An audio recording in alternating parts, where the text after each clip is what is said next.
Siyempre, Ito maraming sabi mga dito, tao, hindi lang yung mga 400 issues PM ang kanilang pondo inaabangan, ng health kundi yung mga facility personahe. ni Quezon Ikalawa, Governor Senator, Helen Tan. very Tatlong explosive taon na, yung testimony ni hindi Yusek pa rin Bernardo tapos. last time siyang Nako. nagtestigo Puta, sa ilang Blue taon Ribbon. na, May tatlong follow-up taon ba na yan? yan? Dahil ang daming mga senador, ex-senator Basitsuri. at incumbent senator Itsura. sa kanyang binanggit. Shout At out. marami rin siyang nabanggit na Tatlong taon na yan. mga Grabe. cabinet officials at saka high-ranking Kung officials sa hindi pa gobyerno na ano yung- dalawang araw ay natanggal na. Budget Secretary at saka Executive Kung Secretary naka-expose yung at mga yung kanilang beams na mga undersecretary. Grabe. Secretary Lamas, okay siya na eh, no? Di ba, Boss Rolando? Grabe, no? Mag-comment na ba ako? Mag-comment ako? Katsura-katsuri.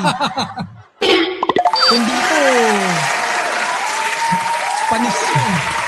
Hindi, sa totoo lang dito, Kay Yorme lang magugulat ka, may posible katabi ka ang ng walang building, pagising mo. gantihan. Aba, si Ma'am Janet, maka-isko pala si Ma'am Dito, Janet. ganun eh. Thank you very much naman po dyan, no? Sa isang 10 Hong Kong siguro dollars. mga 10 yata yung ginagamit na crane eh. Oh.